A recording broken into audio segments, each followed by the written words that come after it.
ආයිබෝවන් කියලා පිළිගන්නවා ඕගොල්ලන් හැමෝම අද මම ඕගොල්ලන්ට අරන් ආවේ උදේට හැදුන කෑම්වෙල් ටිකක්. ඉතින් සතිය දවස්වල හැදුන කෑම්වෙල් ටිකක් තමයි මම ඕගොල්ලන්ට අරන් ඇවිත් තියෙන්නේ. මුලින්ම මම හදනවා ක්‍රෙප්ස් එකක්. ඉතින් මේක හදන්න හරිම ලේසි. පාන් පිටි මේස ඇඳි 5ක් විතර තමයි මම අරගෙන තියෙන්නේ. ඒ වගේම ෆ්‍රෙෂ් මිල්ක් අරන් තියෙනවා. කිරි එකතු කරනකොට ටික ටික එකතු කරලා පද වෙනකන් එකතු කරගන්න. ඊට පස්සේ මම මේකට බිත්තර එකක් එකතු කරගන්නවා. ලුණු පිංචක් විතර එකතු කරගන්නවා. ඊට පස්සේ සීනිත් මේ සැහැඳි එකක් විතර වගේ එකතු කරලා මේ විදිහට මම බ්ලෙන්ඩර් කරගන්නවා. ඉතින් මේක හදන විදි ගොඩක් තියෙනවා. මම ලේසියට පහසුවට මේ විදිහට තමයි හදන්නේ. මේක හරිම ලේසි හදන්න පොඩ්ඩොට්ටත් උදේට කාලා යන්න ඉස්කෝලේ කාලා යන්න හරිම ලේසියෙන් හදා ගන්න පුළුවන්. ඒගොල්ලොනුත් ආස කරන දෙයක්. ඊට පස්සේ මම මෙන්න මේ වගේ හදාගත්ත මිශ්‍රණය පෙරා ගන්න. මොකද මේක ඉතුරුලා තියෙන කෑලි හැම මේ විදිහට එකතු වෙන්න. මෙන්න මේ විදිහට. ඉමේ තියෙන්නේ මම හදාගත්ත මිශ්‍රණය හරිම ලස්සනට මේ විදිහට මිශ්‍රණය හදාගෙන ඊට පස්සේ මම මේකට පෑන් එකක් ලිපෙන් තියලා ඒකට බටර් චුට්ටක් මේ විදිහට ගා ගන්නවා. ඊට පස්සේ අර හදාගත්ත මිශ්‍රණය මේ විදිහට එකතු කරගන්නවා. එකතු කරගෙන අපි සාමාන්‍ය පෑන්කේක් එකක් හදනවා වගේ ටිකක් ලොකුට තමයි මම හැදුවේ. ඉතින් ඕකට ඕගොල්ලන්ට පුළුවන් මේකට වැනිලා හැමත් එකතු කරලා තව ටිකක් රස වැඩි කරගන්න. මේකට ඕගොල්ලන්ට පුළුවන් පළතුරු එකතු කරන්න පුළුවන් මැදට. එහෙම නැත්නම් චොක්ලට් ක්‍රීම් එකතු කරන්න පුළුවන්. ඒ වගේම ඕගොල්ලන්ට කැමති ඕනි දෙයක් මේක පැණි රසට වගේම සැරට හදා ගන්නත් පුළුවන්. ඉතින් උදේට නිසා මම මේ විදිහට තමයි හදන්නේ.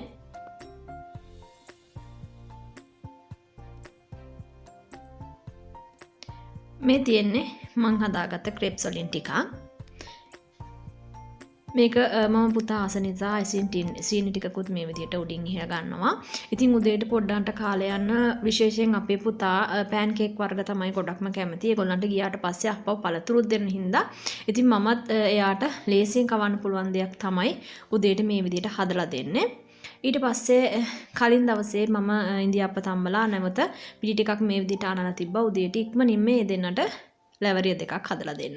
ඉතින් ලැවරිය හදන්නත් හරිම ලේසි හැමෝම වගේ දන්න දෙයක්. මේ විදිහට තමයි මම හදන්නේ. පැණි පොල් එකත් කලින් දවසේ මම හදලා තිබ්බා. ඉතින් උදේට මට හරිම ලේසි විනාඩි කිහිපයකින් මේ වගේ කෑම වේලකුල් ලෑස්ති කරගන්න පුළුවන්. ඊට පස්සේ මම හදන්නේ පුතා ගොඩාක්ම කැමති පෑන් කේක් එකක්, මිනි පෑන් කේක් එකක්. ඉතින් මේකේ රෙසිපි එක මම ඕගොල්ලන්ට ගෙනත් තියෙනවා. මම මේ හදපු විදිහක් මේකට මම දෙහි චුට්ටක් එකතු කරනවා. මම ඒකේ රෙසිපි එක ඕගොල්ලන්ට ලින්ක් එක පහලින් දාන්නම්. මේ විදිහට ෆ්‍රෙෂ් මිල්ක් ටිකක් එකතු කරලා හොඳට මිශ්‍රණය හදා ගන්නවා. සාමාන්‍ය පෑන් කේක් මම ක්‍රෙප්ස් එකට හැදුවට වැඩිය පොඩ්ඩක් මිශ්‍රණය ඝනකමට තමයි මම ගන්නෙ මේකෙදි. මෙන්න මේ වගේ. ඊට පස්සේ මම පෑන් එකට මේ විදිහට මිනි පෑන් කේක් හදනකොට තෙල් ගාන්නේ බටර් ගාන්නේ නැහැ. නිකම්ම ගලව ගන්න හරිම ලේසියෙන් පුළුවන්. ඉතින් මේ විදිහට විනාඩියක් දෙකක් යනකොට පුංචි පෑන් කේක් ටිකකුත් හදා ගන්න පුළුවන්.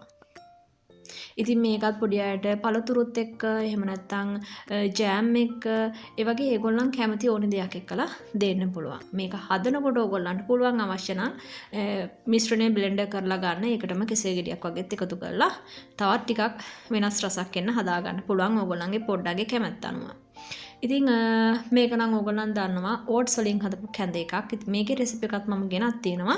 ඒකත් මම ඕගොල්ලන්ට ලින්ක් එක දාන්න. මම සීනි දැම්මේ නැහැ ඕට්ස් එකේ කැඳ හදනකොට. මේකට සීනි ටිකක් උඩින් මම මේ විදිහට දාගෙන තමයි ඒ පොඩි අයට දුන්නේ. ඉතින් මේ තියෙන්නේ තවත් දවසක හදපු දෙයි කෑම වේලා.